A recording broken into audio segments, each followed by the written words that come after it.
All right, good morning, everybody. I'm Matt Waldman with the Rookie Scouting Portfolio, and I am here with my esteemed guest, Sigmund Bloom from Footballguys, good friend of mine, good friend of yours. And last week we did the RSP Film Room #1, and yours truly forgot to hit the record button. So, of course, I ended up doing it again and just conjuring my Sigmund Bloom, but I don't do a very good Rocky imitation. But fortunately, we have Bloom today, and he's going to join us for our episode #2. And two's my lucky number, so I think we got this one right.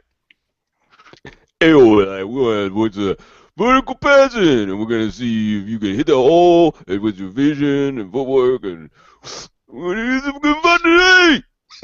Perfect. Perfect. I mean, what can you do better than that? If I could just imitate Mickey, we would just be perfect. Yeah. And we wouldn't have to talk about football anymore. We could just do a rolling Rocky show. We could do like a two-man play everywhere around the country. We could, or we could just do football doing it like this and see how many laughs we could get. Ha! Right? Right. So this morning we are going to watch a wide receiver and a running back. We're going to pick the running back is the guy of my choice, which is going to be Duke Johnson, the running back from the University of Miami. And then I'm going to give Bloom three choices to at wide receiver, and he's going to pick one of those guys, and then we're going to watch him. This is probably going to take about an hour. If it runs a little over, or Bloom says I got to split, and then we'll leave. But kind of the design of this show is to just let the film run. These are clips from draftbreakdown.com, which is a terrific site. I recommend anybody who wants to get into studying a little bit of film or just look at highlights to please go to their site. They do an absolutely fantastic job putting together clips of players at every position other than, I think, kicker. But, you know, that's okay. We'll get Mike Herman at Footballguys to scout those kickers for us. So anyway, we're going to look at this. I'm going to share the screen. There's going to be some dead air in this show. We're not, traditional radio here. It's just going to be a chance for us to watch the film. And if Bloom says, stop, I want to see that again, or I see something that I want to point out, we'll comment on it, and we'll kind of, go through the film and either slow it down or freeze it on certain points and just have a free-flowing discussion about what we notice when we're watching tape. It's a chance for us to learn from each other. It's a chance for you to get to learn from us, and just all in the name of entertainment and education, supposedly here. So I'm gonna screen share our first option here, and let's see. Who do we have? Duke Johnson. Oh yeah. So Duke Johnson is a guy that I've been writing about this week, and he's a guy that is admittedly a favorite of mine. And he's a smallish tailback, about 5'9", 200, actually 5'9", about 195, 196, unless he's gained a little weight this year. It's a game from last year against Georgia Tech, and he has, I think, about 22, 23, 24 carries in this game. It's a close enough game that the carries are meaningful in the fourth quarter, and you get a chance to see a number of facets of his game on this tape. So I thought it would be a really nice opportunity to share with everyone. So we're going to present this to everyone here, and this is the start of the game. We're going to let it roll. I'm going to turn off the sound, and so that way you can hear the mellifluous tones of Sigmund Bloom and I. There we go. All right. Roll the tape.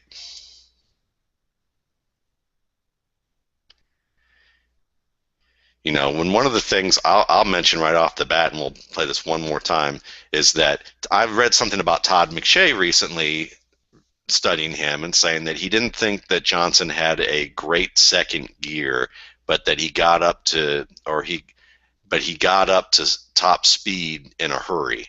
And he also said that he didn't like, and I may be coloring our evaluation here, but I want to see if we agree or disagree with Todd when we look at this tape, because he says that. He also says he doesn't think he has great lateral agility as a player, but it's more of a top speed type of thing.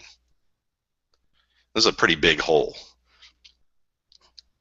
And he does get kind of out-angled. This number 14 is an outside linebacker, and you're going to see him kind of show up from the opposite side. So, I mean, it looks like, you could look at that from a speed standpoint and see that, the safety over top helped cut off the angle. And I think that number 14 is only there. When you watch number 14, he's back here where my cursor is. You're going to see him come across from up top. And because of the safety, I think Johnson was looking for a cutback inside the safety, but then when the outside linebacker was to contain, he couldn't do anything. Yeah, and he did set himself up by just giving a little move, a little shoulder dip inside to create that room to the outside. So while he may not have the speed to pull away, that little shoulder dip, he does that just causes them to hesitate for a second to give him that outside lane. Yeah. And I think that's a sign also of a guy who has some vision, who's trying to anticipate where to go, and he says, well, that lane's not going to be open. Well, he has a strategy. He has Yeah. a strategy, and he I mean, I say that as it's not a given. I mean, some running backs have no strategy once they get to the open field. Very true. This is a particular play that I find really nice, and you're going to see him over here pass protecting. Nice. Well, Yeah. and you see he hits with a thud, using a linebacker term there, and getting across the formation is a big deal. Yes, and the fact that he's delivering a punch. Yeah, the I mean, thud, right. man. Yeah, instead of, there's a lot of backs that you were going to see at this stage. They're going to lower the shoulder into the guy, rebound off him, and the guy's Right. going to continue moving towards the quarterback. But that was the punch right there. And I believe 45 is Mr. Jeremiah Tashu, Right. rookie for San Diego, who had a pretty nice first game. And there's a rare Stephen Morris touchdown throw there. Not so rare, but whoops. Let's watch that again. Now you're going to see Atashu come up here, and this is, there's some nice little speed, and he does get clipped in the ankle here. Nice little balance to keep going. And I love this cut, but watch how loose he's holding the ball. You can kind of see The loaf of bread. the loaf of bread. It's too low right there. And he makes a nice little cut, uses the stiff arm to swat the backside pursuit away that comes up. I mean, this is a nice little, before we get to the egregious fumble here, nice little cut and punch there just to kind of knock the trash away. But the ball's still too low. At this point, it's higher, but it's still, Well, but it's not too low. when you have that many enemy shirts around you, you have to be aware. You have to be aware of that. You have to be Exactly. aware of ball security. Yeah. And then grabbed right by the arm, and I think we're going to see a close-up of that, and the ball goes away. And this is the one thing that he has a reputation for, is not the best ball security. Yeah, and I think and like, as much as we like to harp on coaches who make these kids obsessed about ball security, like we saw it again with Bobby Rainey last night, there is a mindfulness that has to be there. I think that's what's not there. And and if it's a lack of mindfulness of ball security in the name of playmaking instincts, I mean that's we can say a good news, bad news kind of thing. It's better than just having ball security problems because you have no fundamentals. But that's going to have to change. Yeah, and it's a very fixable issue. What's kind of funny though, when you look at this, I mean, I saw a lot of comments on Twitter last night. Well, what if we had quarterbacks benched every time they throw an interception? What if we had receivers benched if every time they dropped the ball? And there's somewhat, I mean, I haven't really thought about that a lot, but there is somewhat of a valid point to an extent that you're like, really, running back fumbles once and you're going to bench him for the rest of the game. But as you saw last night, Bobby Rainey didn't get benched for the rest of the game. He got benched for about a series and a half, and then he ended up back in the game, and he fumbled multiple times, and maybe he was forced to be in there while the game was, pretty much gone.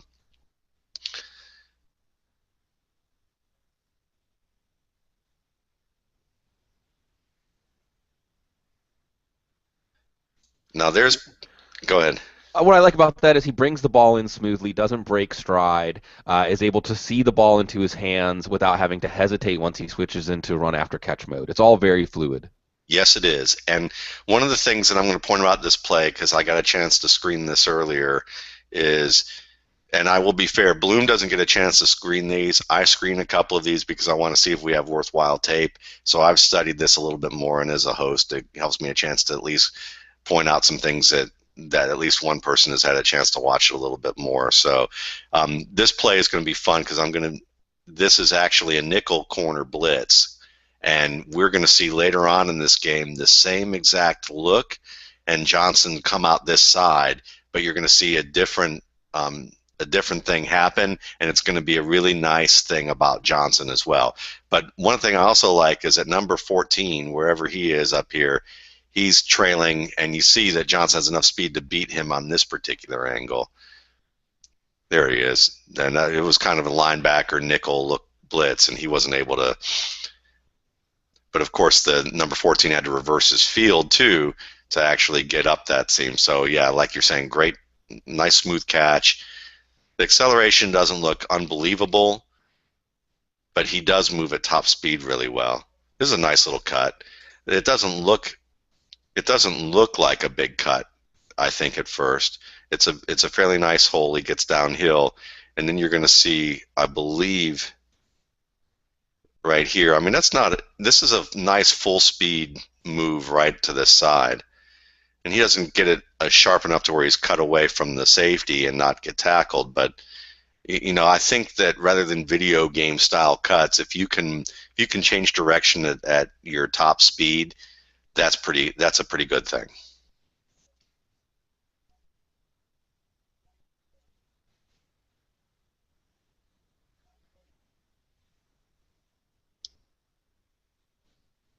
I think that was a cut block. Just want to see real quick.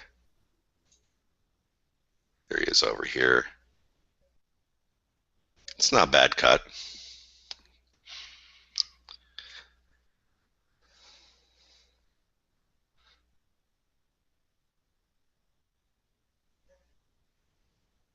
Another fumble. Well, you are seeing him get ankle tackled a lot. Yeah. You are seeing that guys are able to kind of slap at his ankles and get at him, and he's not quite. This is where maybe that top end acceleration, the top end burst, is keeping him from making plays that he thinks he can make. Yep, and that's a good point. Nice little. This is where in a chip blocking situation, this isn't a bad time where you can throw your body at somebody if you know you're not responsible for the entire guy. And it also reinforces the inside, which is what the tackle's supposed to do. But I think the punches so much that it redirects him a little bit more than it should. But the tackle handles it pretty well.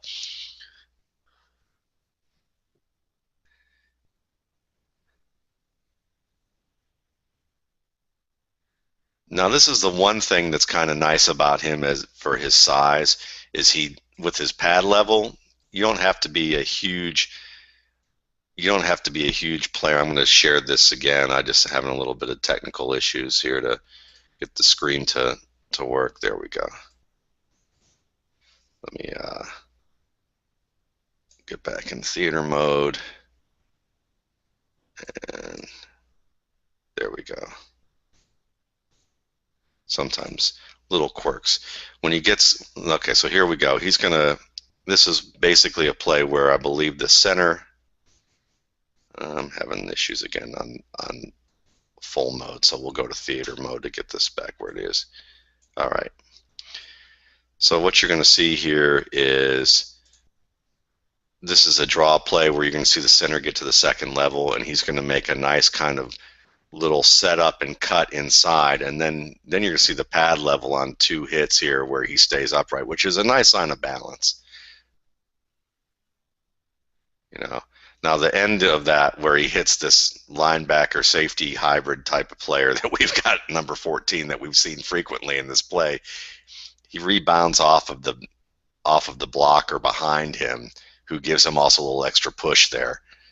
But still, I kind of see this as a positive for a 5'9", sub-200 guy to be able to bounce off direct hits like that. Not a bad thing.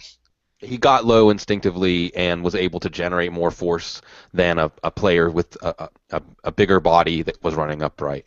Yeah, and thus far we've seen a guy who has run outside zone on that play that he fumbled. You've seen him draw play. You've seen a swing pass. You've seen out of the pistol. Yes, cut blocks, blocks stand up where he's using a punch. You've also seen him properly chip.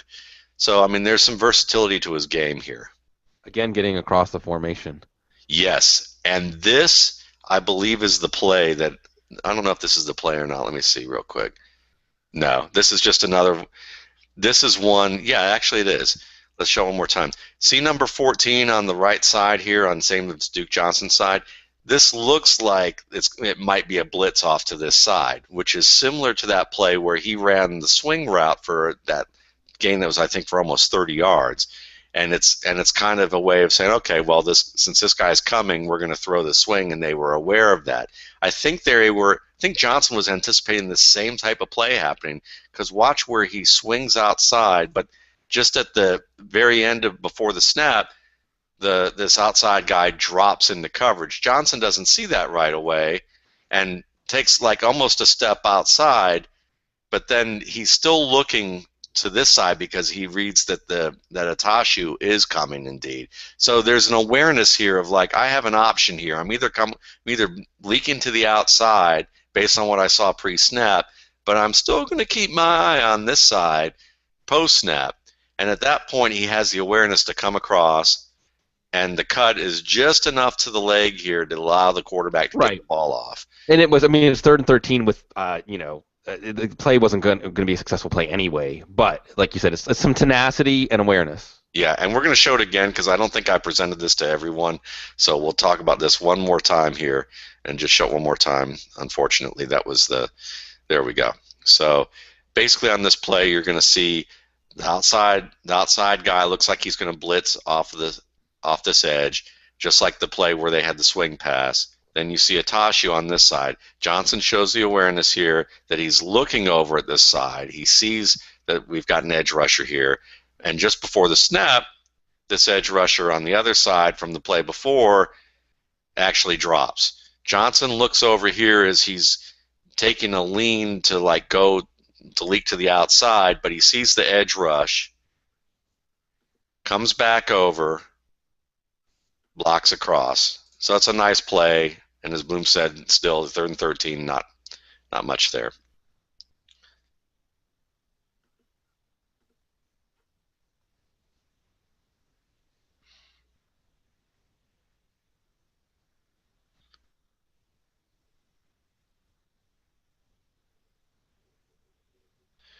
The one thing about him is, like we've seen, he gets head on, he knows how to get low and power through to at least fall forward.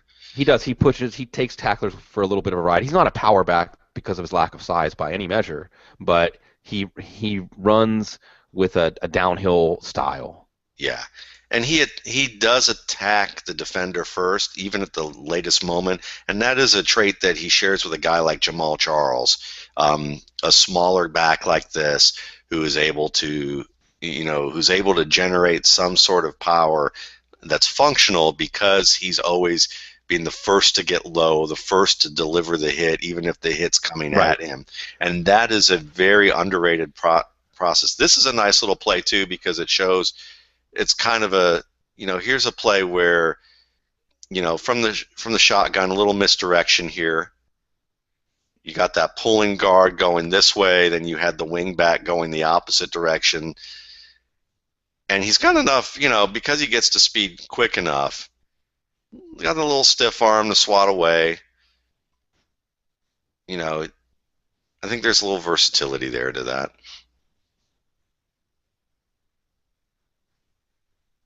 That's good. That he helped make that play because he went low. He made that outside linebacker defensive end have to protect low. Who he wanted to get his hands up instinctively, but he was just a little bit late and couldn't get quite high enough, and the pass got over him because of what Duke Johnson did on that play. Yeah, right so there. He goes low, so he's got to protect low, which gives Morris just enough time to get it over him, just enough.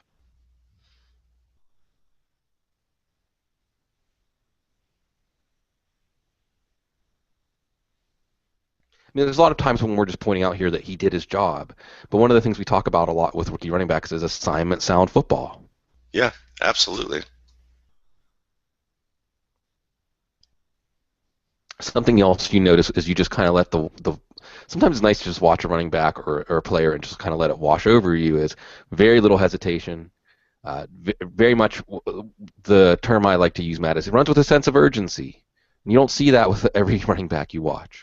No, and it's funny, the little trailing pursuit plays he gets hung up on, but head on, which you would think would be the opposite. Head on, he sheds players a little bit more. Like, let's contrast him a little bit with Melvin Gordon. We watched him last week. Right. Melvin Gordon's a bigger back with maybe a little bit more pop or burst, than what we've even seen from Johnson at this stage. But I would say that Johnson has a little more functional power than Gordon does from what I've seen if I'm just watching these two games. Do you agree, or what do you think? Well, let me put it this way. When it comes time to have a confrontation, I like what Johnson does better than what I've seen from Gordon. Yeah.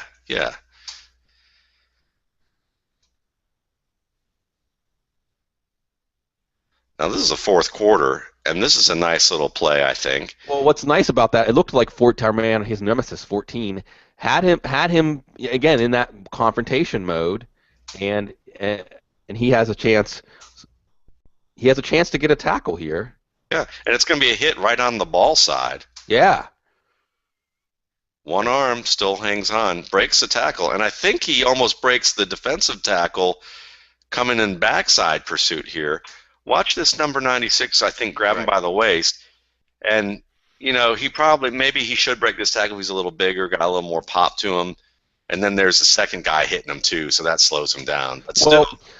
Matt, there's always a lot of talk about running between the tackles and smaller backs, and you're not going to use him between the tackles, as this sort of catchphrase to encompass a lot of things. What I look for, to basically sum that up, is does a running back run through traffic with a lot of bodies around him without any regard for it? And I suppose the without any regard gets back to ball security. But the point is, he doesn't change. He doesn't seem to otherwise be affected by the fact that contact can come from different angles. It can come from things he's not seeing. He's thinking about making the most productive play that he can make. He doesn't have any sort of fear or hesitation going through that washing machine of bodies. So he's 5'9", 195, whatever. He's showing me Ahmad Bradshaw is a player that instantly comes to mind as somebody who doesn't necessarily have size, where you would say he's a between the tackles runner, but he has the mentality of a between the tackles runner. Absolutely. I think that's a great comparison, actually, of like what you're looking at from a guy with size who runs well between the tackles, and they both do. I mean, what it is like, to use that play as an example, a player who, it could be a 230-pound running back who's not, and this is what we're seeing from Trent Richardson too much, unfortunately, is, so when he gets to that meat grinder of bodies, he's just going to hurdle his body through there, and he's going to get the most he can get out of it. He's not trying to hesitate and find if there's a better hole or see if he can break it outside. There's again, it's the sense of urgency combined with a bit of a fearlessness and a physical edge to his running style. I think that's a very smart assessment with that, Bloom, and it just shows the intelligence of a runner saying, here's the situation. I've got 10 minutes left in the fourth quarter. It's 2nd and 4. I'm trying to get 4 yards. Right. Instead of trying to bust this outside and seeing if I can take it to the house or something. Yeah, and this is a nice little press and cutback. It's, he takes enough of an angle that he can get downhill and set up these blocks from the outside and gets across. Again, taking some hard shots from some linebackers here and hanging on to the ball. But rarely are you seeing him take a full hit or get popped and going backwards at the end of a play, or otherwise getting blown up. Yeah. He's always rubbing off of this contact. He's not taking direct hits. He's deflecting off of contact. Again, these are things that I think you put a little more weight on if we're talking about a 195-pound back than a 220-pound back. Yeah, I used to like to call this slippery power in a sense. Oops, that's not the play, but the next one here. And you notice that there's a variety of plays going on here where he's following pulling guards, he's running outside zone, inside zone, he knows how to press and cut back a little bit, it's draw plays. This is a back that I think that could fit into a variety of systems and do well if of course the ball security's there, and if his burst is a little better than what it looks like on tape. Right now, the burst I think is a enough of a concern to say is could he be a high end back in the NFL? Could he be a starter in the NFL, or is he merely a contributor? I think the burst will tell the tale with him.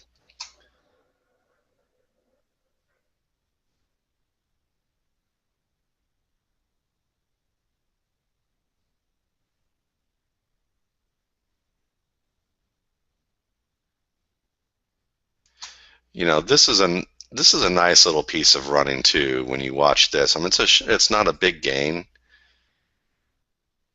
but you watch, you know, he knows he's going to have this kind of fullback lead sealing the outside. The exchange is going to get this guy, number 11, overrunning the angle because he's following the blocks. But when this hole gets cut off by the man who's being blocked by the fullback, slows down just enough to kind of slide off of that, find an alternate crease, and then bounce off of good old number 14 Right. and get a few yards. Some leg drive and leg turn at the end. And again, what we're seeing across a lot of these runs is taking what's there. Yeah, he's competent at the very least.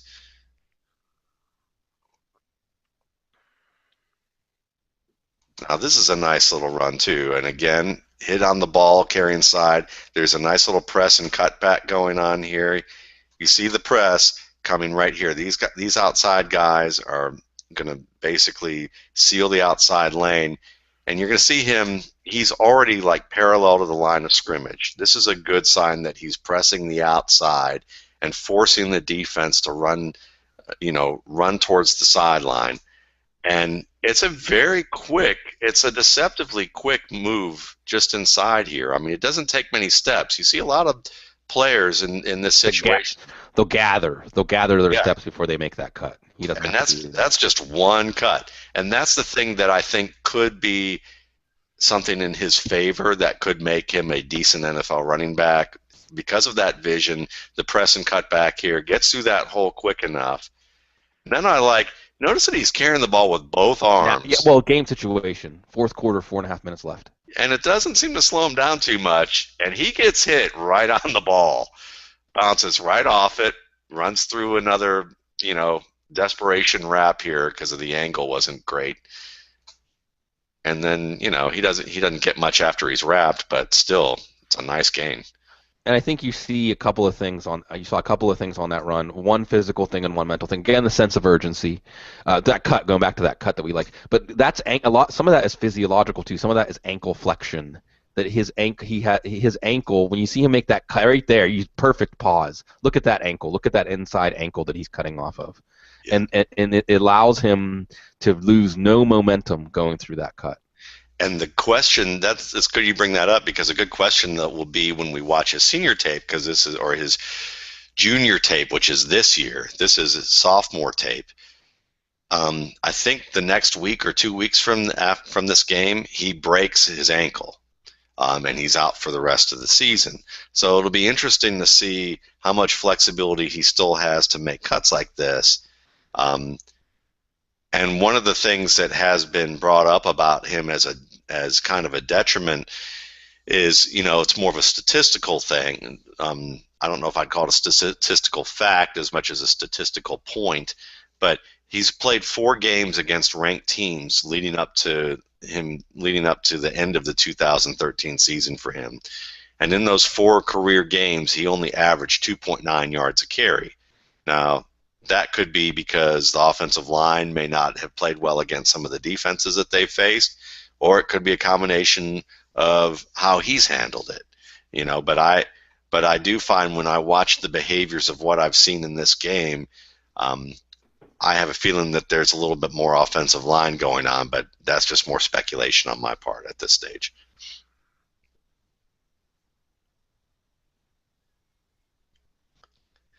Even this one, I mean, he's hit here. This is just a typical play that you're going to see in the NFL. When you get hit and you force a guy to slide down, because he's hitting the chest by a much bigger man here, slide down and still fall forward. Yeah, you don't see him get popped backwards once on this tape. Yeah.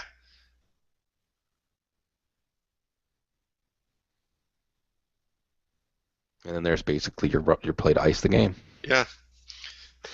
Yeah, he looks like. I mean, I think you're right to isolate Burst as what. Burst is the difference between him being a second round pick and someone that's brought in to be like a 1A, or a third, fourth round pick and someone that's brought in to be like, say, Devontae Freeman or someone like that. It's like, this is a nice back. He can do a lot of different things for us. We'll see how he fits in, but he's going to play on Sundays for sure. And I think that he's not going to necessarily draw in a measurables crowd, but he is a player because you're pointing out this diversity of skill set and a lot of things that are, for lack of a better term, intangible things about a running back's abilities.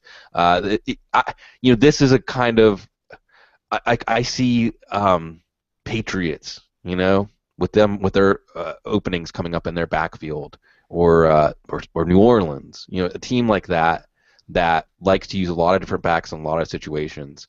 He'll be a terrific fit. And I think that's a really great point with that. And what's funny is, I think that when I first, I'll just tell you kind of my process of watching him and how things evolved, because when I first watched him, I thought, wow, this is a really blazing fast kid, because I'd see him on kick returns and I'd see these highlights of him breaking these long runs. And then when you watch him a little bit more, what you realize is maybe it is that he's just fluid, gets up to speed fast enough, and he has enough flexibility of cuts and vision to be able to make big plays. And so what I wonder is, can he get quicker? Can he get Sure. faster? Yeah. Well, Matt, that's something that I always find myself struck by watching college players, and then maybe 2 or 3 years later looking back, is that these guys are all still growing into their paws.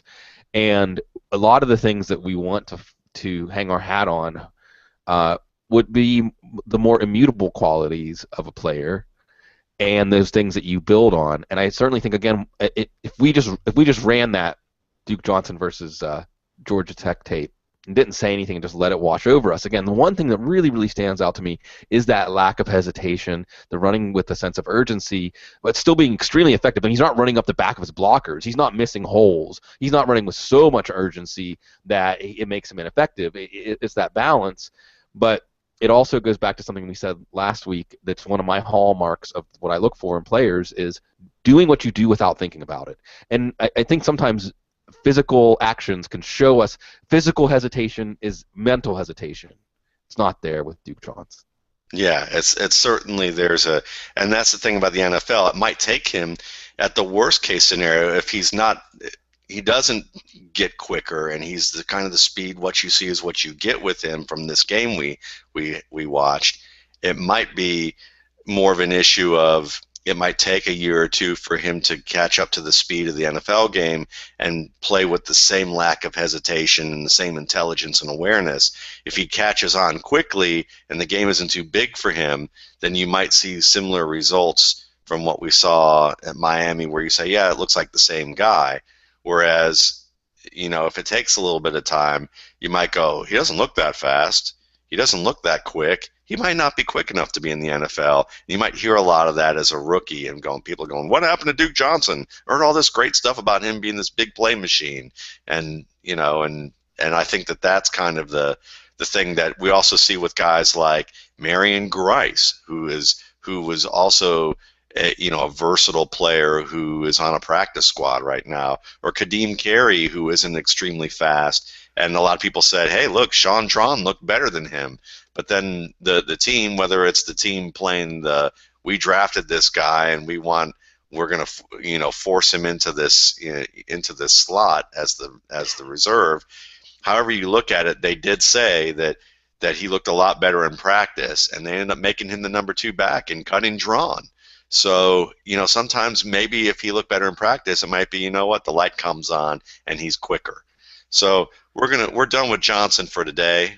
I'm going to give you the choice, Bloom, on who our next guy is. So it's going to be a wide receiver, but your choice, we can go with Ty Montgomery, the Stanford receiver.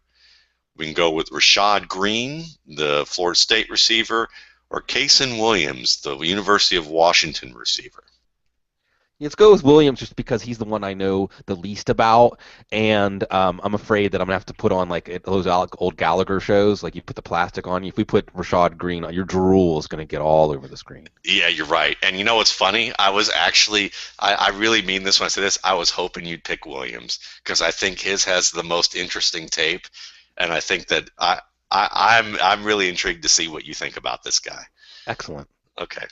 So this one's against Stanford from last year, and we're going to roll the tape. He is, I believe his number is number 2, and the first play is him down below by the draft breakdown logo. And let's use that moment, by the way, to say Draft Breakdown, everyone at Draft Breakdown, you're such an amazing resource for the football community. We cannot thank you enough for everything you do for us and things you make possible for all of us. I will say one other thing on that. You have saved my ass this year and last year.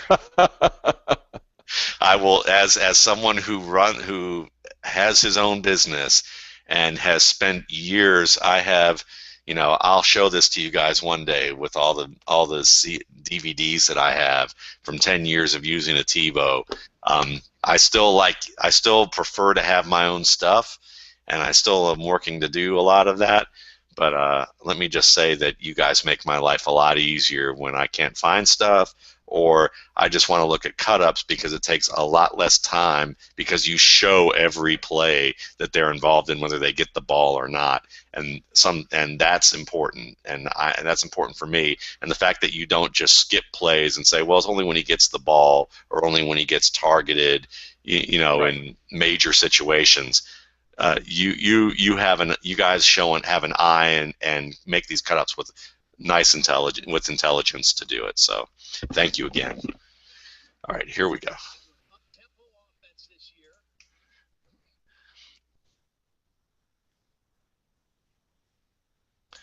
And it's a nice little block. He sustains it. You watch a lot. We watch. Man, I'm sure we both watch a lot more of wide receivers blocking than we care to because it's. Well, and you mentioned it with Draft Breakdown. They do such an incredible job of making sure every play where something relevant to the player's scouting profile happens. But because of that, with wide receivers, they only maybe targeted 6 or 8 times in a game, but they might be blocking 15 times in a game.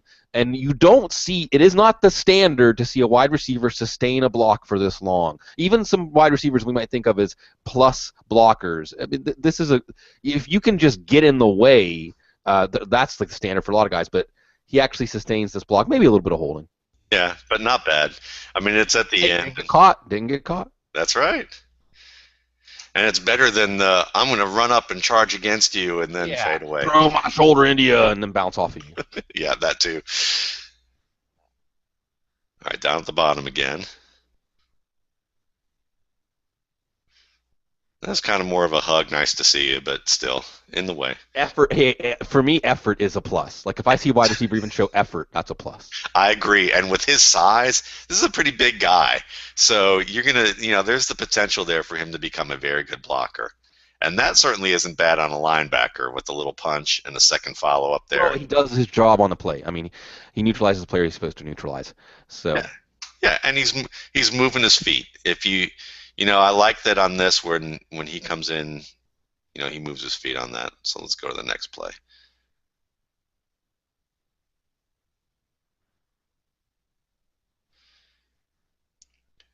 So you're going to see now what we're going to watch here that I want to point out is, these aren't great angles, and you'll hear people go, well, are you watching all 22? Are you watching the game tape? Are you, and I understand that oftentimes you're going to see better things on all 22 than you will see on the broadcast. But sometimes, rather than writing off that you're not seeing Casean Williams to the right here with his release against off coverage, you just see the off man near the 35 here. You can still see little things that do make a difference, even if it's little clues. And it's like, sometimes, if you're a starving guy, crumbs are, filling. Well, just real quick while you're on that subject, Matt. Yeah. Look, I think that, well, are you watching all 22? It's the same thing as, where did you get your degree? Let's talk about what we're talking about, not the credentials of the people talking. Yeah, and I will say this, and it's probably I don't want to insult anybody, but at the same time, if you've had all 22 for a long period of time and have had access to it before everybody else, then you are probably going to ask that question, because that is your advantage that you have held for so long over everyone else, that has given you your position in what you do. And that's not to say, and I'm talking about Greg Cosell, so that's not to say that Greg Cosell doesn't have an advantage intellectually with an understanding of the game, because if he didn't have the All-22 film, but it is part of what has separated him from the crowd for so long, and it's why he brings that up a lot, as well as other folks who are fans. And I think that Greg doesn't bring it up with the level of, do you have that to the same extent as some of the people who watch him, and they're trying to find it's their way of trying to test the waters to see if you're legit and you're watching things and noticing stuff. So here we go with this. You see a little jab step out in the outside here. It's just, again, you're looking at a little bit of a release. It gets the guy's hips to turn upfield. Comes back to the ball. Good job getting both feet in, which is another thing you don't see a lot. Sideline awareness. Awareness, when it comes to field awareness, we're going to look for three things with wide receivers. Sideline awareness, and awareness of where they are with respect to the sticks, and then, of course, red zone, running those fades and things like that, so you have some room to come down in the end zone. Yeah, and this is a play that was called back due to a penalty, so he gets the first down. It's just that the play was called back. Yeah, you still see those qualities, though. Yeah.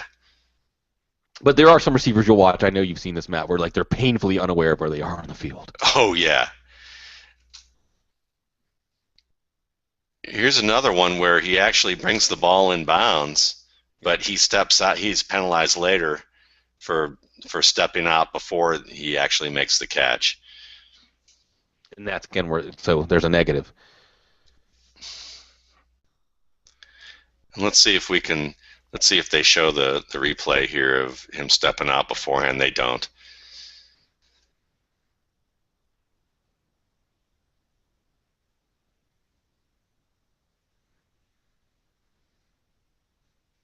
Nothing really here other than you see him release inside. He uses his hand a little bit to kind of clear through the trash or clear through the contact, but it wasn't necessary there.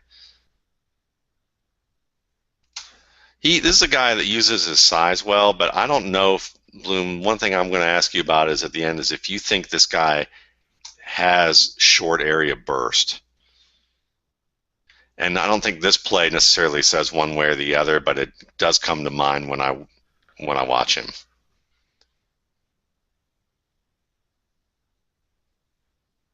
Like that play there, it's kind of a jerk route. He comes to a full stop. It's kind of like this hop, stop, reset, and come back outside. And part of it's him the way he runs this route, which isn't perfect, but again, something just to note.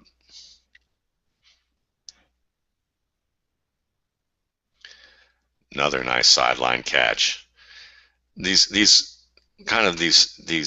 fades are nice, and I want to point out something about how you extend for the ball. We always talk about how you should, whether you have good catch radius and how you attack the ball and you get your arms extended.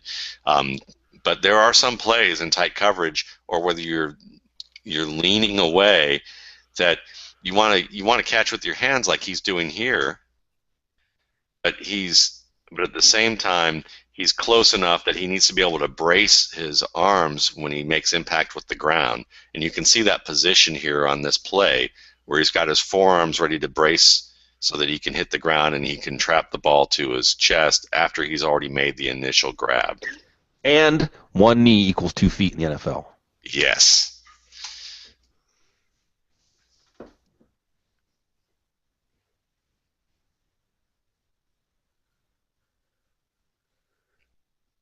Now, he's on a punt return here, and I think this might be a good indication of his short area quickness here, whether he has it or not. I don't see it on that. Yeah. That's Yeah. like a real, I'm going to say, he almost looks like, Washington's like, we need a punt returner. We need a guy who can catch the ball. Let's put Right. Williams He's not back. afraid. Yeah.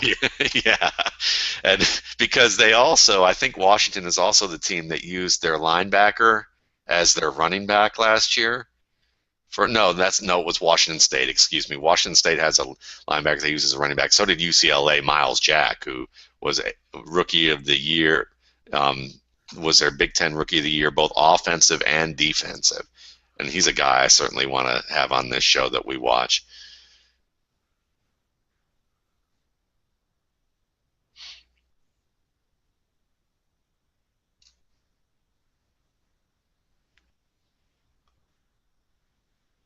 It's sustaining, So he's certainly at least and neutral to a plus in blocking. I mean, Yeah, yeah. And people will cite his size to say why he can become better, and I think there's something to be said about that. Though that's one where he doesn't sustain, but yeah. he still did enough to get the first down. Did enough so the team got the first down. And see, I like the fact that at this stage right here, he sets up his angle enough to get his hands, but he never gets his hands fully inside. That's something that he'll have to try and work on, and it's hard to do. But you got to get your hands inside the guy to get his chest to control, and he's never able to do that. So at this point, the defensive back breaks inside. At this point, he's dangerously close to holding, and he just got kind of out leveraged there because he never really gets his hands inside to do any damage.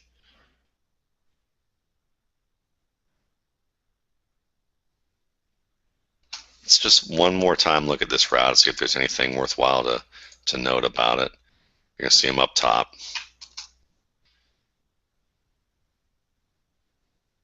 Just kind of a stutter and go.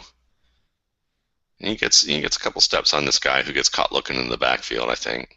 Maybe he was expecting safety help. What I do like is for a tall guy, I mean, I don't think he's gigantic tall. I mean, I think he's like 6'1", 6'2", 6'3", in that range. He does get low and make plays on low throws that I don't see a lot of guys do, even at his height. Oh. Brutal.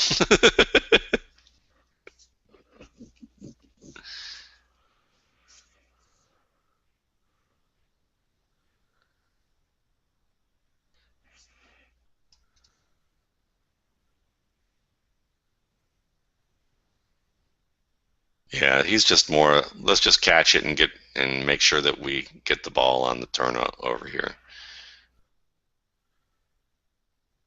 He's got great body control. Yes. I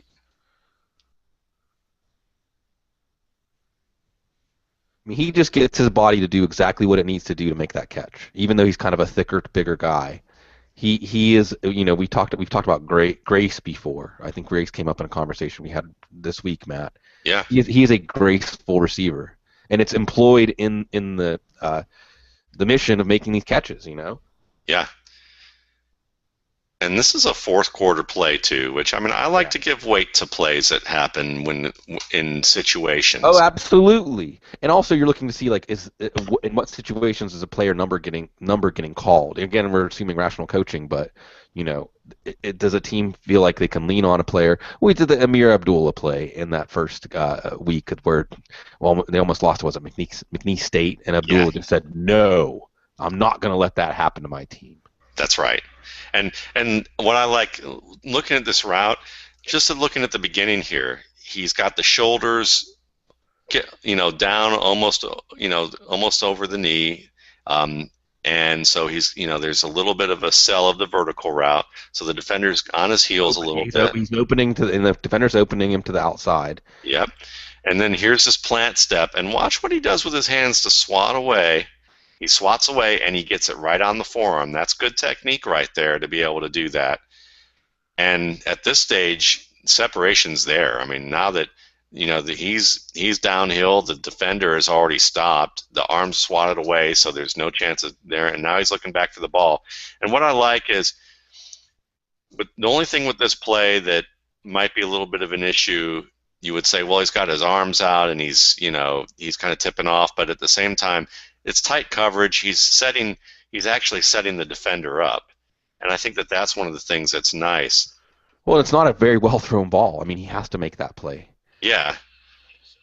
That's one of the things that strikes you watching this is, Keith Price. I don't want to lump too much on Keith Price, but we're not getting quite as clear of a picture as we would with, quarterbacks that, I mean, there's only a handful of quarterbacks that are good enough as pocket passers to really give you that picture, a true simulation of the kinds of things they'll be asked to do in the pros. But what I love here is the body control. Because, look, we will watch guys this Sunday that can't make this play on a ball. They can't just naturally get up, torque their body in the air. And we talk about catch radius a lot, and sometimes catch radius is about your wingspan and your explosiveness and your leaps and things like that. But there's leap timing and there's body control involved in that too, and that's perfect. I mean, basically he makes the exact correct play on that ball. And he uses all of his physical talents to really make the most of this play, because it's not just about being taller and having a longer wingspan. On this play, it's really about, how do I box out this player in tight coverage?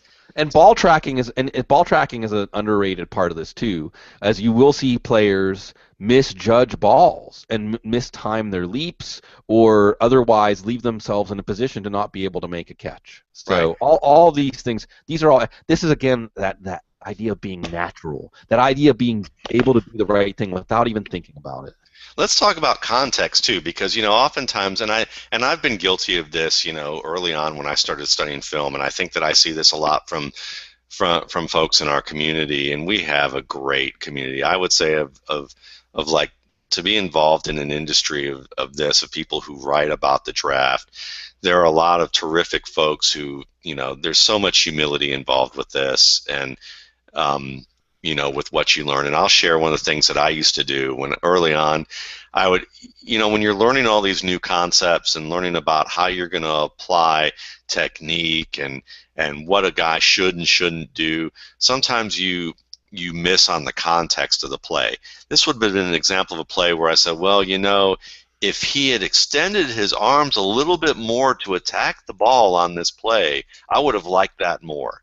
And you're going to hear some people say something like that. But when you look in the context of this play, really what he's doing is shielding the man with his back to the ball, and he's not reaching out to attack it as early, so that really what he's doing is setting up a situation that he can post up, and he's protecting the ball by still being able to make the catch with his hands, but without, but letting the ball come to him a little bit, because he knows that he's got the defender in a position where he doesn't need to reach up and attack it like that. I mean, it's actually more advantageous for how he handled it.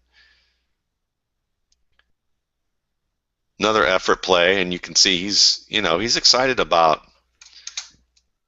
what he did there. I mean, it's not a great punch, not great hand position, but it's enough. Quick hitting play, that's all you need to do.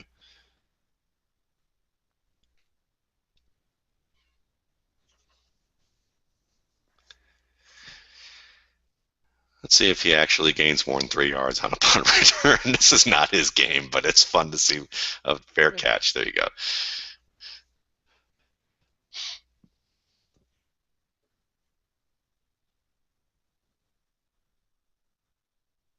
Now that's a play. This is going to be a fun one to watch. Yeah, that's a big boy play. Look at the little head flash to the outside, then back to the inside, like he's setting up. Yeah, I always use that log rolling metaphor, Matt, with a cornerback and a wide receiver. And what you want to do is you want to get that. It's just like in the old lumberjack competitions. You want to get them to commit, and then once they commit, you can torque that log forward to make them fall down. In this case, it is getting him to open his hips inside. And then Williams he doesn't have true suddenness, as like you talked about, like he's have burst and no, but is he able to, for a player of his size and with his skills, use what he has enough to create enough separation? Again, I hate to make this all results oriented, but this is a 31-28 game, and it's the fourth quarter, end of the fourth quarter. It's your last drive. Can he do enough to make the play? And clearly, yeah, he can. Yeah, and this is one of the terms that I've been enjoying using this year that has just kind of come to mind too, is, does a player have an extensive vocabulary? Yeah, I like that too. And he does. This is a guy saying, you know what, I'm pulling this out. I'm pulling this out of my vocabulary to basically tell the story and add a little bit more style to this story that the cornerback hasn't seen yet. And I mean, that little head flat fake there, even though the corner is watching the quarterback, what you're seeing is he's still saying, I'm telling the story to where I'm setting up the inside move as if that's my break, but now I'm actually going outside. And then look at him box out again. Yeah. That's the best thing about his game I've seen. And this guy, I mean, he's being worn like a glove right now. And I think they show another angle of this. Look at the hands. I mean, that's a Great. nice. Yeah, he's clearly got strong hands, and yeah, he's excellent. We've seen him a couple of times now at full extension make these catches, so he can use all that length. And does he get? And I think he gets his. I think what he gets is his elbow down. The elbow. That's what keeps him in bounds. One elbow equals 2 feet. Indeed. One butt cheek does too. There you go. I just wanted to say butt cheek. I understand. I completely understand. Yeah. And also, he's making that play. There's a natural human instinct when you're headed towards the ground, mostly head first, to protect yourself. And you'll see guys lose that ball at the bottom because of that. But nah, it's not even on his mind. And look how, again, we talked about this with Amari Cooper. I always want to say Amani Toomer, but with Amari Cooper. It's not a tumor. Yeah, not a tumor. You see the hands extended. Watch where he's focusing on the point of the ball. He's catching with his fingers. It's not his palms. If it hits his palms first, there's more likely going to be a recoil. But with his fingers, and you see him adjust with his fingers enough to be able to pull it in, maintain possession of the ball. No Calvin Johnson rule here.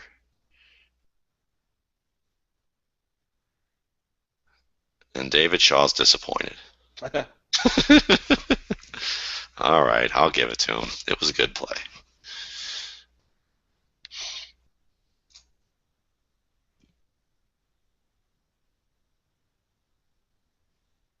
And that's it for our man, Casean Williams.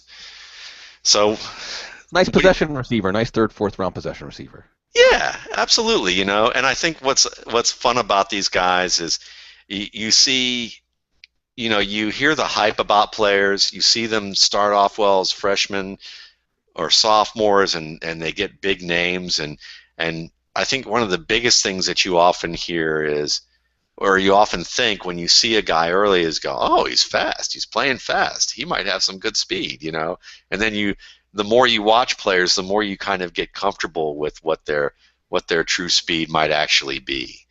Well, got to bring up Josh Norris here, who I think will be your next guest in the RSP Film Room. I can't wait to watch that. Where he wins. He has places he can distinctly win on a football field. And if you have an offense and a quarterback that can harness those, then he's going to be a nice player for your team. Is he a game changer? Is he a wide receiver one? Is he one of the... No. But there's room in the NFL for all kinds of guys, and this isn't just like we're on an assembly line and then looking at this like wide receiver one goggles and saying no, and just hitting the button no until we see that one guy every 2 or 3 years that pops up. We have to see. I mean, the Where He Wins philosophy of scouting is just fantastic because it takes out of the equation that, hey, if he goes to a team that uses him in a way that doesn't play to his strengths, that's not on us. I mean, we can't know that. It's that assumption of rational coaching. But you can see some places where he wins. You see some things that translate. And he's got an NFL body, and he's got an NFL sort of edge to his game when the ball's in the air. So to sum this up, let me ask you about both Johnson and Williams. Sure. What are the things that you think would make the difference that you would say they come into the league and their absolute upside? What would have to happen for them to exceed expectations, and where do you see that opportunity to take place in their games? Again, when I think of Johnson in a New England, New Orleans style approach to a backfield, where you're picking and choosing his spots, but as you said, he has a diversity of skill set enough that it isn't telegraphing plays or a limited set. I would like Johnson probably in an offense where he's not running in 8-man boxes or those tight formations, the things we've bemoaned the Colts for doing, drawing the whole defense into the box. I would want an offense that's more spread out. And I think that he can work in that kind of dynamic offense. I think in a more vanilla offense, because one of the things about Johnson, going back to him really quickly, is he doesn't. There are certain limitations, physical limitations that he can do nothing about. He's not quite narrow-hipped, but he certainly doesn't have that thick lower body that is the classic NFL running back build. He could probably bulk up a little bit in his upper body, but because of his sense of urgency when he runs, he still generates enough kinetic energy that I'm not worried about him getting overwhelmed, like a bug hitting a windshield or something like that. But he's never going to be a pile pusher. He's never going to be a power running back. He can't. He just doesn't have a body for it. So I think that that's why I don't want to see him running the ball when there's like 14 guys in between the tight end and the tackle on both sides of the ball. I think in the case of Williams, you would want to see you probably would want to see him opposite a deep threat on the other side, and you would want to see a quarterback who's willing to trust him to win balls he has to compete for. I think that you want to have a quarterback that is given a little bit more free reign. When I think of like how Phillip Rivers plays or Ben Roethlisberger plays when they're in the no huddle and just playing pitch and catch, that kind of stuff. I think he needs a quarterback who's kind of a offensive coordinator on the field who can make those decisions.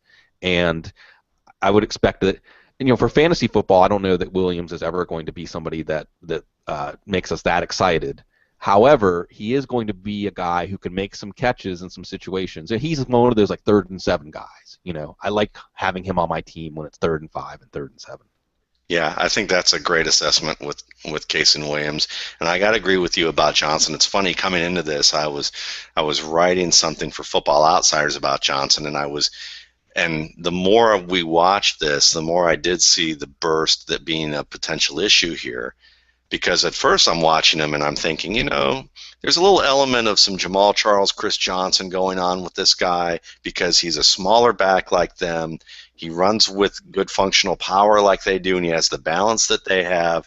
If he has the type of speed, he might be able to be put into that type of tier of back that could be a starter in a certain offense and be very productive. That may still be the case depending on how he physically evolves, but I'm a little less enthusiastic about that now after watching this with you, and I think that you brought up some really good points about really what we saw with that burst, because it's more about he looks faster than maybe he is, mainly because of what you brought up with the mental points of how he grasps the game from a conceptual standpoint.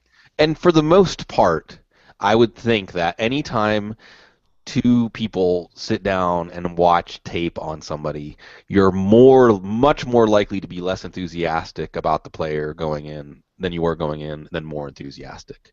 I mean, it's the jeweler's eye. You're always going to see more flaws. You're always going to do that. And I think that we're like a check on ourselves. And I say this, most everything I say, here's one of the secrets, when Gene Bramwell says, here's the thing about me. Well, here's the thing about me. Here's one of the things about me, is that I'm definitely prone to over-exuberance and otherwise getting ahead of myself on these players. And there is something about watching this film together, that's why I can't wait for the RSP Film Room series, that it forces us to see it in someone else's eyes and not necessarily, we're all guilty of confirmation bias on some level. Now, that being said, I want to step back and say, when we're watching this film on these guys and our outcome is, mid-round pick, he can contribute, not necessarily a centerpiece of an offense. That's rare. That's still something, we're going to watch 50 running backs. We might be able to say that about 2 or 3 of them, So that's we're not trying to underwhelm you by saying, he's 3rd round, 4th round possession receiver, or a back that's like a 1A back that you take in the 3rd, 4th round. I could see Duke Johnson getting into the late 2nd if he fits just right in what a team wants to do. That's not a knock on a guy at all. No, no, Yeah. no. And we're going to watch guys that we're going to say, I'm sure we're going to watch some guys, or I'm going to watch you watch some guys with people where you're going to say at the end of it, like, I know that this site ranks him as the third running back or third wide receiver or quarterback, but after watching this, it's like when we watched A.J. McCarron. I wouldn't even spend a draft pick on him. There's going to be that. So this is our first time out of the gate, and we're giving these guys like solid B plus grades, and that's rare. I mean, when we can watch a guy, I have to remind myself, this is, again, I'm talking to myself here when I say this, because, Matt, sometimes I'll watch tape on players, or when we're down at the Senior Bowl. Brandon Gibson was a terrific example of this.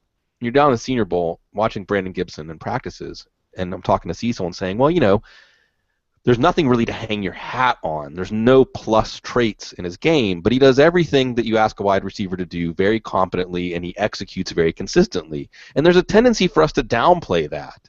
But all the guys with the gaudy measurables and the wow when he's on, wow, who don't necessarily play that way as far as consistency and being able to do all of those things at least competently, those players will flame out, and those are often the players too that for 2 or 3 games will think, it's like happening, like Jared Cook or something like that, but it never really comes around. I'll give you a back who probably fits this description well, but he played in an offense filled with some really potential draft superstars. No. Marino. Sure. No. Marino is capable. We saw what he was capable of last year and really early this year before he got the elbow. But certainly, I look at somebody like Johnson. I think Johnson it's another thing to look at it and understand that, if you think if you have a preconceived notion of a player's calling card, and if that calling card is, he's got blazing speed and great quickness, and you see it and you go, he's not quite as fast as I thought he was. He's not quite as quick as I thought he was. It's different. You leave with a different overall feeling than you do with, this guy's not fast, he's not quick, he's not an NFL talent. And then when you watch him and he's actually the same as Duke Johnson, and you go, wait a minute, he's a lot faster than I thought he was. It's that whole leaving on an uptick or leaving on a downtick.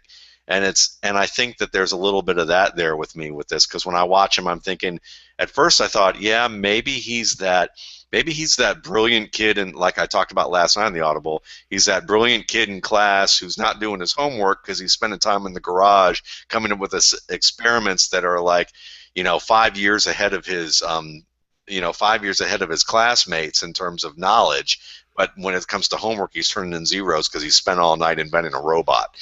Jamal Charles to me was that kind of player at Texas. I know a lot of people are like, well, Charles, and this is one of those opinions I kind of disagree with people about, because they talk about Charles and say, he got a lot better than he did at Texas. And I thought, I saw this stuff at Texas. I just also saw him try to make plays that because he looked bored. Like, I see this hole, and I'm going to cut across a formation to try and hit it because I think I can. And oftentimes he did, but then he had to make a severe adjustment in the NFL. And so where maybe better was he got a lot better up here in terms of his conceptual outlook, but in terms of breaking tackles, great quicks, great agility, and seeing what he should do, but just consciously ignoring it, I think that's what he did at Texas. Is like, no, that's boring. I want to do this. And then learning I can't do the exciting thing all the time in the NFL.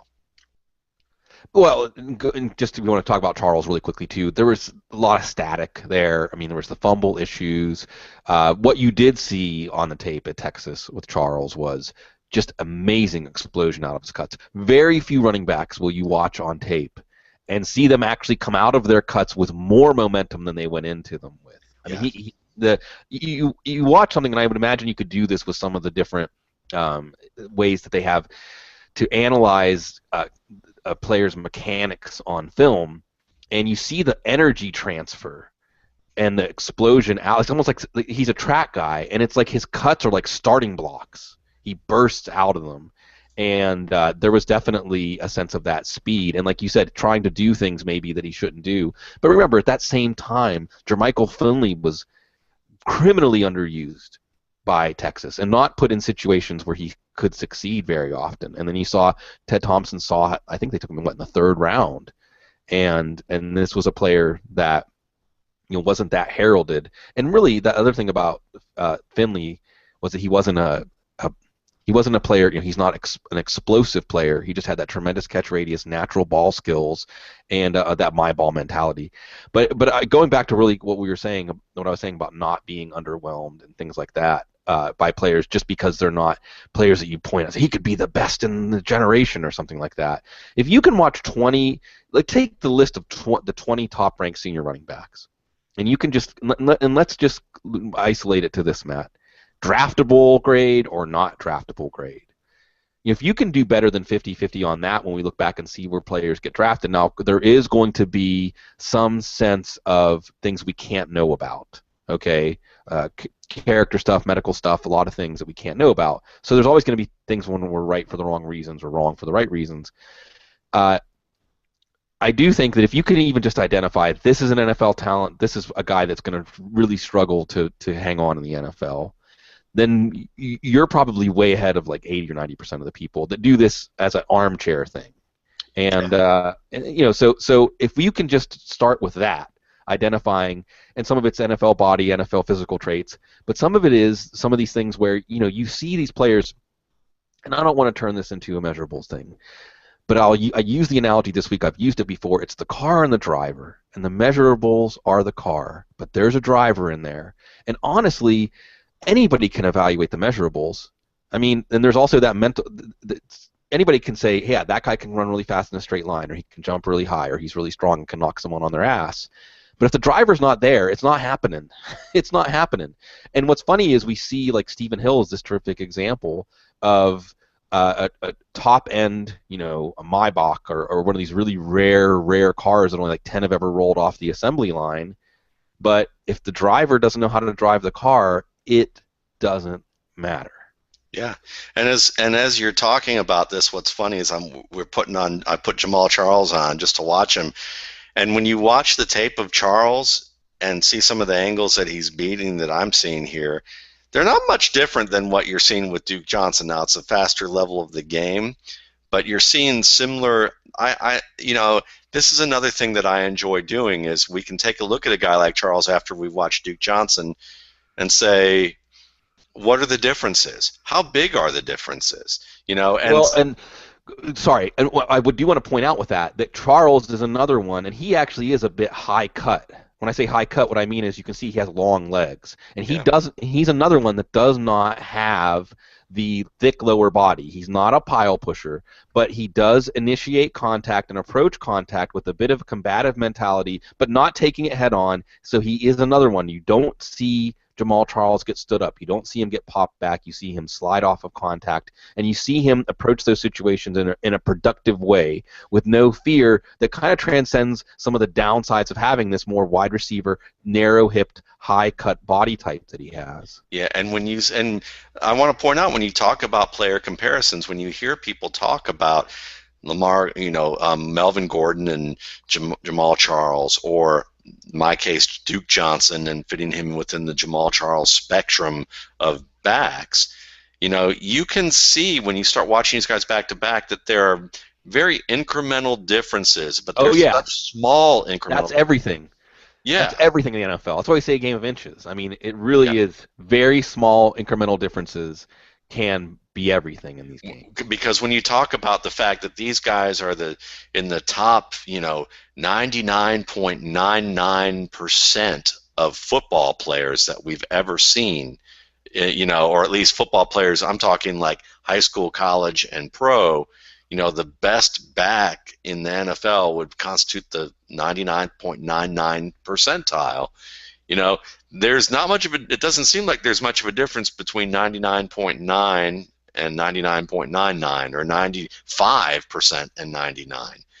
And it takes just a small, it's just a small difference of consistency, maybe a small bit of speed, maybe a small bit of just awareness of what they need to do. Awareness is big. Awareness is really, really big. Yeah, and that's the biggest thing, really, because awareness talks about technique and using also your physical abilities in the right moment. And it really comes down to that, because there are a lot of these plays you watch and you say, okay, could Duke Johnson do some of this? Yeah, he could make that cut and follow through here. He's got enough burst to get through there like that. We saw that on some of these plays here with Duke Johnson. as a player. I mean, you look at this tape and you're not looking, maybe it has to do with some of the speed of the tape and the angles of players, but are you really looking at that much of a difference in how fast they are? I mean, Well, in this one case, it's Florida Atlantic, so I don't know if I want to use this as my case right, for Duke Johnson speed. right. But look, Duke Johnson's like a 4.5 guy. I mean, Yeah, and that's not to say, but when you add in a sense of urgency, then he runs maybe more like a 4.45 guy. He just doesn't have a second gear. I mean, I don't see a second gear, and yeah, that's okay because the second gear is one of the more overrated things about running backs. However, again, in the NFL, having a handful of guys on the roster that can make those plays that cannot be counteracted is important. That's where the second gear comes in.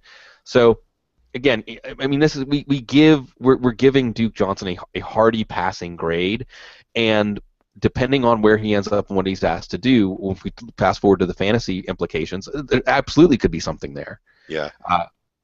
So now, is he the kind of running back that is going to be a do everything running back, or a running back that makes a team feel like we've got the running back situation settled for our team for good? No. No. But that's okay. That's not downplaying his talent, because most of the reasons he's not that guy are physical limitations, and it's just very rare. That's why, just really quick, that's why we look back on the Trent Richardson stuff and it was like, wow, I couldn't, so wrong about him and things like that. Well, look, Trent Richardson was potentially a constellation of very rare qualities that we just don't see in the NFL come along very often. It's okay to get intoxicated with those guys. It's not, and it is okay to also say, I suppose we glossed over some things maybe with vision and decisiveness that weren't as apparent because of how well the plays were blocked at Alabama and because of the game scripts at Alabama. But all of those physical traits and things were present. And I don't know how anybody could predict that Trent Richardson would have what I think is a loss of confidence, honestly. Yeah.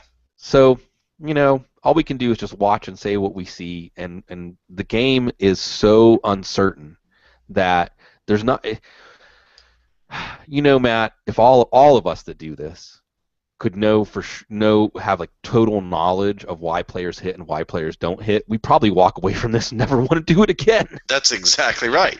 That's exactly right, because it's the surprises that make this game endlessly interesting, and it's one of the things that if you could predict what it was, it would be like making. And I'm probably I'm probably making this bad for people who make, it'd be like making widgets or producing some sort of product. It's at some point it just becomes boring because right.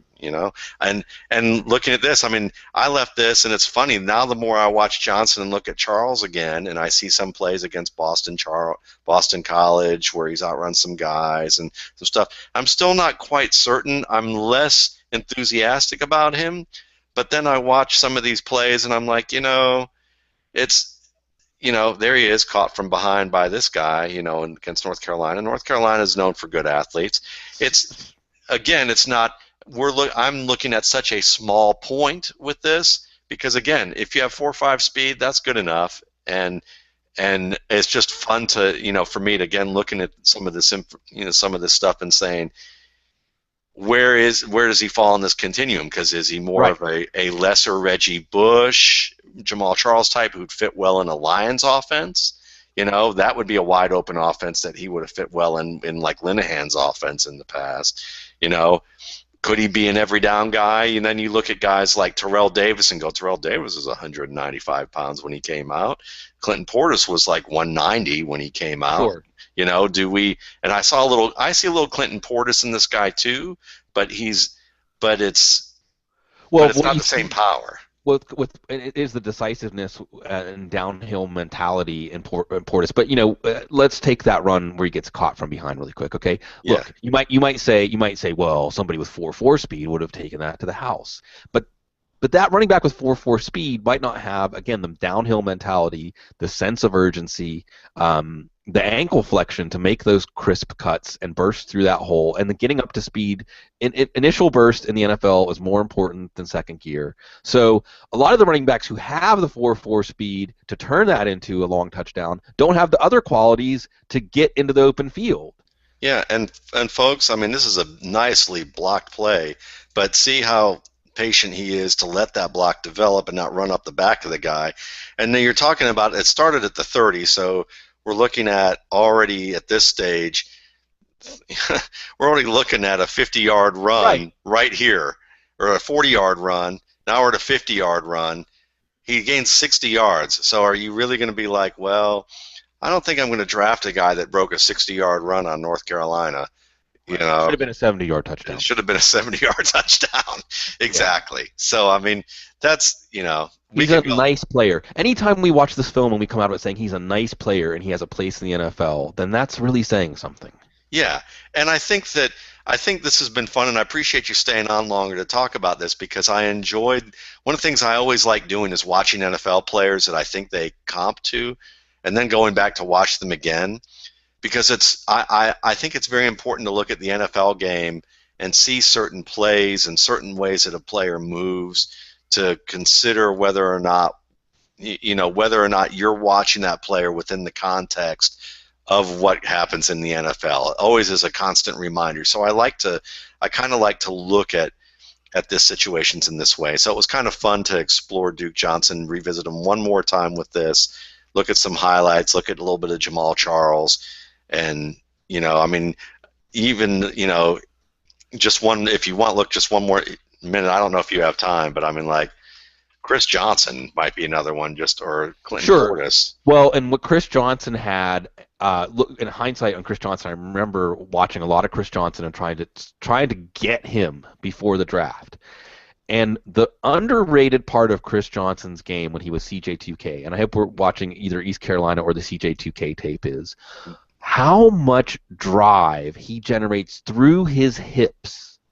He is a running back that, again, even though, and what you're going to see is the body type. It's that same more narrow-hipped, you don't see the classic thick lower body.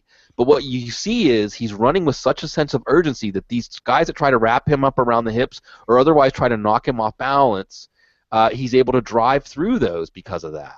Yeah. Now, he does have a straight line speed that is rare over the whole arc of NFL history. Yeah. But that does not come into play without the tremendous leg drive he creates, without the kinetic energy he's creating, where, you know, one of the terms you'll hear a lot when we're knocking a running back is goes down on first contact. And I think a lot of that is because sometimes it's guys that don't have good feel around their feet, and sometimes it's guys that just aren't generating a lot of kinetic. Look at that balance there. Yep. Guys that just aren't generating a lot of kinetic energy.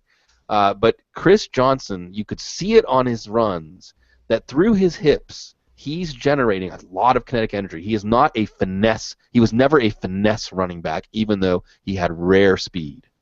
Yeah, because finesse, people think finesse because he makes these little dips and he spins off contact, but it's what he does either working through contact or handling contact. That's you know, because finesse would be the minute he's touched, he goes down. You know, right. This is really, I mean, this is an all-around back. He may not be a great power back because if he was driving through that. I mean, just driving through that hit right there. I mean, he just drives through that. You don't see finesse backs drive through those hits. Yeah. You know, I mean, and it's that downward lean. He's always, you know, look at the downhill mentality. Yep. See that angle? When you see the back, like at this angle where it looks like a ramp, that's how I like to. That's a nice little tell about a player's mentality in terms of how he's approaching a play and approaching contact. Because if you're running from that kind of a lean, you're accelerating through. You know, I mean, yeah, again, not great power, but again, what do you want? If he had great power, he'd be Bo Jackson, who is the greatest physical specimen I think we've ever seen at running back.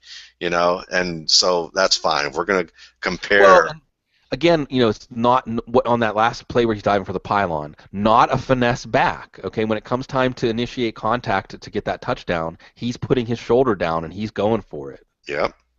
It's about a mentality. Yep. And I think Johnson showed a little bit of that too. I mean, it's not he doesn't have the speed or Duke Johnson doesn't have the speed Chris Johnson has, but nobody does. I mean, two backs did.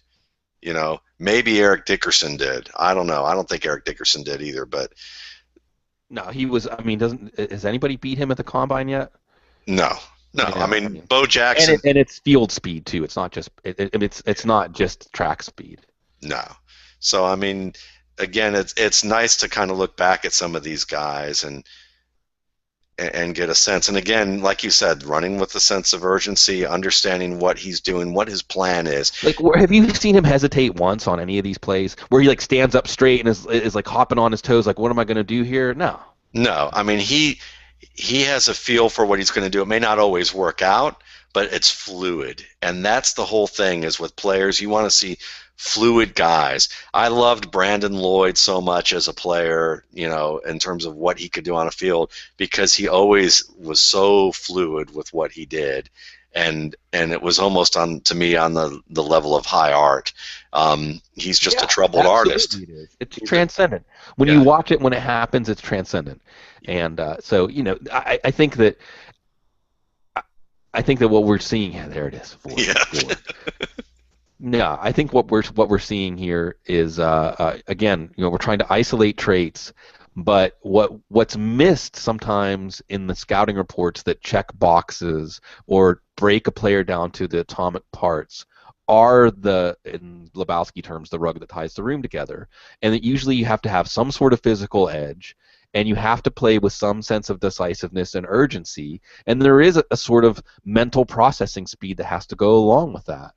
And some players have all the talent in the world, but if the mental processing and the sort of combative, aggressive mental approach to the game are not there, it's going to be all for naught. I think that's a great place where we can end this. Bloom, thanks again. You didn't, it was awesome to have you on, and I can't wait to have you on in future episodes with this. I can't wait to watch all the future episodes. Yeah, I'm going to do one later with Josh, and we're going to watch. I'm going to tip this off because I don't think Josh is going to be able to watch this yet. We're going to watch T.J. Yeldon, and then I think I'm going to have him pick a player that maybe we haven't seen, or maybe I'll have him pick from these wide receivers. We'll see. It's going to be fun. As you march through the running backs, what's going to be interesting does anybody emerge from that second to fourth round tier? Is it Yeldon? Is it somebody else? Because I think the incoming class of running backs, there's a lot of people saying, you'll see 3-4 guys go in the first round this year. Does it hold up when we watch them, though? Because we often hear way optimistic projections. I mean, you could almost, if you were a betting person, you'd always bet the under on these draft projections. Yeah. Always. So yeah, who's going to hold up? Jameis Winston was supposedly the best quarterback, in 2 draft classes last year, and now I can't go on Twitter without seeing that Jameis Winston is not that good. Yeah, exactly. And but I will say about this class, I find a lot of parallels between this class and the 2008 group. Now, there were 14 backs in 2008 who actually had what you would call quality NFL seasons as either starters or high-end contributors. I mean, even guys like Tashard Choice, Steve Slayton, Tim Hightower were in this group. But then you're looking at guys, the mid-tier guys, the guys who were in the 3rd round, Jamal Charles, Kevin Smith. 2nd round, Ray Rice and Matt Forte. Well, wasn't that the draft with the first round of was that Chris Johnson and Felix Jones and Rashard Mendenhall, McFadden, and Jonathan Stewart. Jonathan Stewart. And think about this, Jonathan Stewart, and here's some parallels to consider. Jonathan Stewart, he's that kind of beauty pageant winner that everyone looks at and goes, oh yeah, that's it right there. Todd Gurley. Todd Gurley is that. Shots fired. All right. And I'm not saying that Todd Gurley is like Jonathan Stewart, like he's not going to have a good career, but Todd Gurley, Larry Johnson, Ricky Williams, lots of backs who, big, strong, fast, agile, there's going to be high expectations for them, and sometimes it doesn't work out. Sometimes it does. But Gurley's that guy that everyone's going to look at and have really high expectations for. But then you look at a guy like, then you have T.J. Yeldon, who I think fits the Rashard Mendenhall kind of look. And we'll talk a little bit more about Yeldon later, Josh Norris and I, but you'll see some of the comparisons when you watch that next episode. Very cool. Very cool. Yeah. This is gonna be so awesome. I'm so honored that years from now, when RSP Film Room is the top-rated television show about football, to say that I was there. You were the inaugural guest, actually. I had the champagne bottle and I broke it on the cruise ship, and it's going to be a wonderful cruise. And I can't wait for shuffleboard and then disco later on tonight. See, there you go. I couldn't think of a better guest to have on to start this off. So thanks again to Sigmund Bloom. I'm Matt Waldman. This is the RSP Film Room, and have a good weekend.